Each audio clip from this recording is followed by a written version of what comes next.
Fala comigo, meu povo, bom demais, como é que vocês estão? Tá tudo bem aqui? Tá tudo bem, obrigado por perguntar. Bora fazer um vídeo rapidinho aqui. Queria bater um papo, né? Cara, como a história se repete, né? Aquilo que a gente aprendia na época da escola, que falavam, né, sobre a história do Brasil, que teve o golpe militar, né, em 1964, e aí depois vem o período, né, da ditadura militar, por aí vai. Tudo aquilo que vocês estão cansados de ouvir e ouvem, né, por anos e anos. Aí dependendo do curso que você escolher na faculdade, você ainda vai ouvir isso por um bom tempo ainda, né, talvez por semestres. E aí a galera pensa assim, nossa, cara, que bom que aquele período passou, demorou muito, mas passou, os militares não estão mais no poder e por aí vai. Daí veio o Bolsonaro, né, e pelo fato dele ser militar, né, e em alguns momentos até citar muito os militares durante a sua campanha, a galera ficava temendo muito nesse negócio de, vai ter um novo período militar, essas coisas. A galera que ficava histérica, com certeza não eram os septuagenários, né, a galera com 70 anos ou mais, que obviamente viveram, né, como adultos a época da ditadura militar. Não são essas pessoas.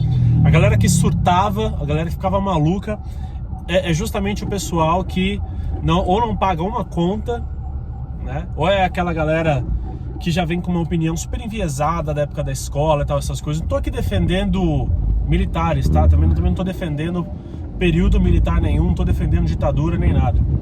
Então aqui eu vou poder falar um pouco sobre como a história se repete. Olha que engraçado. A justificativa dos militares, em 64, pelo golpe que eles deram, um golpe de Estado, era: vamos ter que colocar tanques nas ruas, por quê? Porque os comunistas estão planejando um golpe, né? Então nós vamos fazer um contragolpe, né? Então, para evitar o golpe dos comunistas, então nós vamos tomar as ruas e colocar os nossos tanques nas ruas, enfim. E aí vem tudo aquilo que você já está cansado de ver. E aí, cara, para poder justificar as suas barbaridades, e sim, os militares fizeram muito isso, né? Perseguição, censura, barbárie, né? Muita gente simplesmente subiu naquela época, cara, assim. Jornalistas sumiram, pessoas que criticavam o governo sumiam. A classe artística, muitos deles faziam músicas e em suas letras eles usavam de eufemismos, né? Porque não podia criticar diretamente o sistema, por aí vai. Mas não somente isso, né? Eu falo, por exemplo, porque a minha mãe está muito próxima dos 70 anos, e apesar da minha mãe ser uma criança naquela época, as poucas lembranças que a minha mãe tem daquilo eram os efeitos que não chegavam até ela, né? Porque você tem a história sendo contada por diversas pessoas.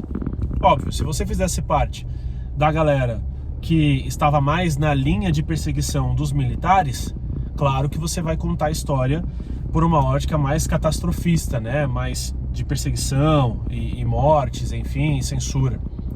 Se você estava num polo onde você concordava com aquilo que estava acontecendo, para você, mil maravilhas, né? Se você perguntar para um cara, provavelmente, que trabalhava numa fábrica, né, ou que não estava tão ligado nos noticiários naquela época, né, não se importava muito com isso, a vida do cara era só trabalhar e trazer dinheiro para dentro de casa, esse cara provavelmente vai dizer que o período militar, na verdade, não foi uma ditadura, foi um regime militar.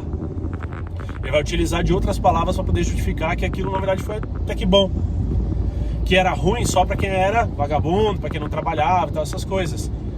Daí, não sei se você sabe, mas eu não sei como que é na sua cidade. Aqui em São Paulo é muito comum, a gente cresce com a ideia de que a gente tem que, homem principalmente, tem que lidar sempre com um documento, né? Na hora que a gente levar um enquadro, e vai por mim, eu já levei vários, na hora que a gente vai levar um enquadro, a polícia chega, fala: encosta aí, vagabundo. Se você não tiver com o seu documento, né, eles não sabem quem você é. Então, até facilita muito hoje você ter documento digital e por aí vai. Então, veio dessa época, né? Você tem que andar com documento, por quê? Porque se você não tiver sua carteira de trabalho ou andasse com documento, você ia ser considerado, né, um vagabundo, um desocupado, não importa a sua ocupação, você é considerado alguém assim. E aí, então, você poderia acabar, sei lá, apanhando na rua, você ia levar uma sova na rua e tal, de policial, de milico, essas coisas. Pois bem, os militares, como eu falei, utilizavam, né, essa narrativa de, nossa, nós estamos fazendo um contragolpe, porque os comunistas, eles iam dar um golpe militar, na verdade, um golpe militar não, né? Eles iam dar um golpe, e aí os militares usam muito isso para poder justificar as suas barbaridades. E olha só, a história não está se repetindo? Não é exatamente isso que está acontecendo agora? A censura que vem por meio do judiciário, né? Você não se sente livre para poder falar aquilo que você quiser, você não pode criticar as pessoas, você não pode questionar, por exemplo, o resultado de urna eletrônica, coisa que não é um problema, né? Questionar não é um problema. Vai por mim, como um programador que sou, como desenvolvedor que sou, posso afirmar que nenhum sistema é 100% garantido. Equipes de suporte existem porque sistemas dão problema, inclusive o sistema da urna eletrônica. Enfim, então assim, você não pode questionar a urna, você não pode questionar o resultado de nada, você não pode questionar a decisão de ministro, e aí fica muito ruim, né, cara? Muito ruim de você encontrar algum resquício de liberdade. E aí, da mesma forma que aconteceu naquela época, você tem agora, né? Você tem uma galera que está do lado dos ditadores, dos censores, está do lado, né, da galera que está ditando as regras, e para eles está tudo bem, está tudo lindo, maravilhoso, está tudo certo, tudo incrível. Porque eles não são os afetados diretamente. Mas quando você olha para a galera que está sendo perseguida, né, para aqueles que hoje se dizem patriotas, para aqueles que lutam pela liberdade, coisas do tipo, é claro que está muito ruim para eles.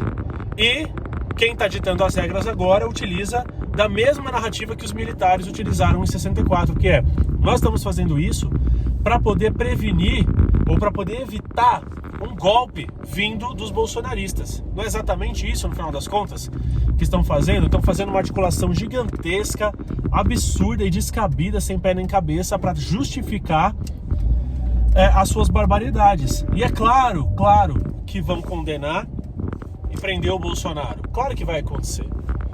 Mesmo que comprovadamente ele não tenha tentado um golpe, né? Pensar é uma coisa, tá? Tentar é outra.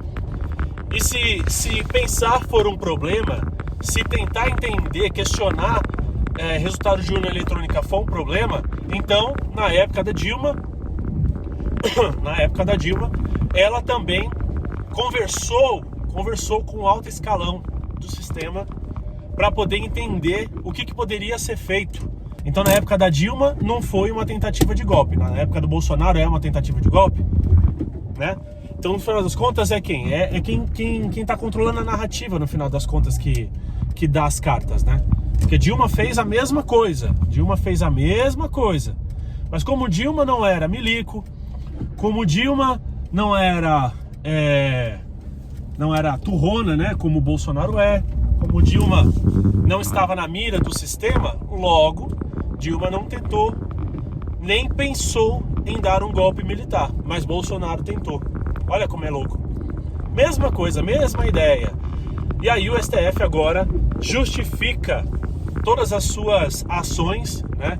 A manipulação que aconteceu nas eleições, o fato de terem censurado um dos lados que estava concorrendo, né? Impedindo de fazer campanha, impedindo de aparecer publicamente, censurando redes sociais, né?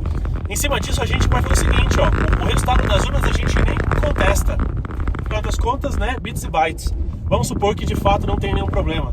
Mas só o fato de ter tanta intervenção prévia e censura prévia impedindo que um dos candidatos de fato seguisse a campanha do jeito que deveria, ou do jeito que poderia, isso já configura um estado de exceção. E aí é que tá, né?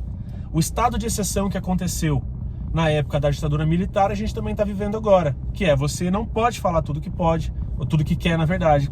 Você não é livre para poder expressar suas opiniões, você tem que tomar muito cuidado com o que você fala, porque você pode ser preso, ou você pode ser multado, né? Podem confiscar seus bens, né? Uma pessoa que acabou, no momento ali de euforia, pegou um batom e aí escreveu uma frase em uma estátua em Brasília. Essa pessoa pegou 14 anos, mano. 14 anos de prisão, porque alegam que o batom é um produto inflamável, né? Coisas assim. Enfim, ela é uma pessoa hoje considerada, por quem dita as regras, ela é considerada uma inimiga do Estado ou algo do tipo.